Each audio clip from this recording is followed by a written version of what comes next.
শ্রীমদ্ ভাগবত মহাপুরাণকে ফলের সঙ্গে তুলনা করলেন। নিগম কল্পতরুর গলিতম ফলম।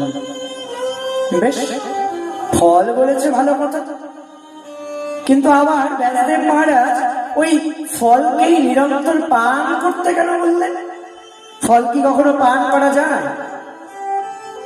ফল যদি কেউ আস্বাদন করতে চায় তবে তো দুটো জিনিস বাদ দিতে হয়, তাই না? যেমন আম যদি কেউ আস্বাদন করতে চায় তবে আমের অষ্টি আর বলকল, আটি আর খোসা দুটোকে তো বাদ দিতে হবে, তাই না? পান কি করে করবো? যেমন ডাবের জল পান করা যায়, কিন্তু উপরের খোসাটা তো পান করা যায় না। তো ভাগবত যদি ফল হয় তবে তাকে পান করবো কি করে? আসলে ভাগবত মহাপুরাণ কেমন ফল জানো? এ ফলে না আছে অষ্টি, না আছে বলকল। এই ফলের কোনো কিছু বাদ দিতে হয় না। এই ফল সম্পূর্ণরূপেই পান করা যায়। কেন জানো? কারণ এই ভাগবত মহাপুরাণ হচ্ছে রসমালয়ম, রসের আলয় তিনি। পুরোটাই রসে পরিপূর্ণ, সম্পূর্ণই রস যা, কোনো কিছু বাদ দেওয়ার মতন বিষয় নাই, সম্পূর্ণই রস। তাই তো একে নিরন্তর পান করতে হয়, নিরন্তর পান করা যায়, পান করতে কোনো অসুবিধা হয় না। তবে এই রস কি মুখ দিয়ে পান করা হয়?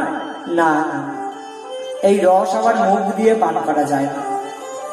এই রস কান দিয়ে পান করতে হয়। কান দিয়ে আবার পান করা যায় নাকি? হ্যাঁ, কান দিয়ে পান করা যায়, কান দিয়েই পান করতে হয়। দেখো দেখো দেখো, ভগবান কত সুন্দর কানটিকে পাত্রের মতন তৈরি করে দিয়েছে, তাই না? যদি শোনার জন্য হতো তবে তো শুধুমাত্র দুটো ফুটো রেখে দিলেই পারতেন, কিন্তু দেখুন কি সুন্দর পাত্রের মতন তৈরি করে দিয়েছে। এক একটা জিনিসের জন্য এক একটা পাত্র প্রয়োজন। যেমন সিংহের দুধ রাখবার জন্য স্বর্ণের পাত্র প্রয়োজন, সোনার পাত্র ছাড়া সিংহের দুধ রাখা যায় না। তাই ভগবানও যেন শ্রীমদ্ ভাগবত মহাপুরাণ কথা আস্বাদন করবার জন্য, নিরন্তর পান করবার জন্য কানটিকে অমন করে সুন্দর পাত্র রূপে তৈরি করে দিয়েছেন। ভগবান যেন বারবার করে বলছেন, এই তোমাদের পাত্র দিলাম, এবার তোমরা পাত্র ভরে ভরে নিরন্তর ভাগবত কথামৃতকে আস্বাদন করো, নিরন্তর পান করো।